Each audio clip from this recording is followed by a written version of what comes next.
अमरावतीमध्ये विद्यार्थ्यांवर लाठीचार्ज झाला। यावरून राज ठाकरे यांनी आता केंद्र सरकारवर टीका केली आहे। फेसबुक पोस्ट लिहून त्यांनी सरकारवर घणाघाती टीका केली आहे। केंद्र सरकारने शनिवारी 18 जुलै 2024 ला सोनम वांगचुक यांना जबरदस्तीने उचलून रुग्णालयात भरती केलं।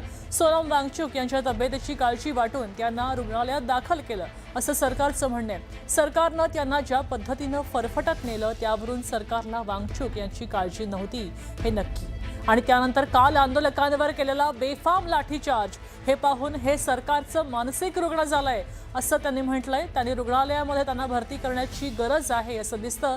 आम्ही रास्त मागण्यांसाठीची आंदोलनं कशी चिरडतो हे जगाला दाखवण्याची आणि ती कशी चिरडली हे आपल्याला स्वतःला आजूबाजूच्या इतर राष्ट्राध्यक्षांच्या कोणत्याच भाषा येत नसताना फक्त कॅमेरासाठी गडगडाटी हास्य करून जगभरातल्या राष्ट्राध्यक्षांना ते सांगण्याची हौस सध्या सत्ताधीशांना जडली आहे।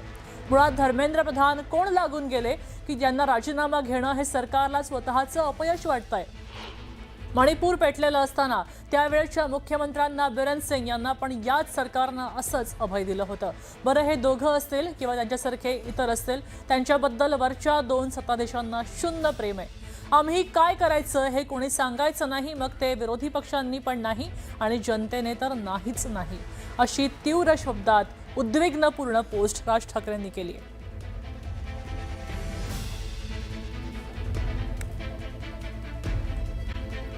जळगाव जिल्ह्याच्या महाराष्ट्र मध्य प्रदेश सीमेवर उमरटी गावात जळगाव, नाशिक आणि धुळे पोलिसांनी संयुक्त आंतरराज्य कॉम्बिंग ऑपरेशन राबवलंय। मोठी कारवाई केली। 400 पेक्षा जास्त अधिकारी, कर्मचारी आणि 20 शासकीय वाहनांच्या सहभागाने झालेल्या या मोहिमेत 12 संशयितांना ताब्यात घेतलेलं आहे। त्याचबरोबर बेकायदेशीर शस्त्र, दारुगोळा आणि 32 वाहनं जप्त केली आहेत। 8 वाजेपर्यंत 4 तास ही सर्च मोहीम राबवलेली आहे। या सर्च मोहीम राबवत असताना आपण जवळपास 40-45 जे संशयित किंवा इसम होते त्यांच्याकडे आपण तिथे चौकशी केलेली आहे।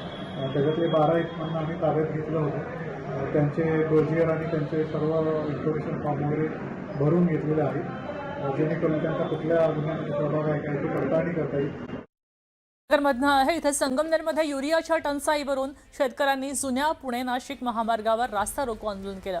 पहाटेपासूनच खत विक्री केंद्राबाहेर रांगा लावून सुद्धा युरिया मिळत नव्हती आणि त्याचबरोबर पहाटेपासून खत विक्री केंद्राबाहेर रांगा लागल्या होत्या आणि त्यामुळे शेतकरी संतप्त झाले होते। आंदोलनाला आता माजी मंत्री बाळासाहेब थोरात सहभागी झाले। युरियाचा तातडीने पुरवठा करावा आणि त्याचबरोबर लिंकिंग आणि काळा बाजार रोखावा अशी मागणी केली गेली आहे।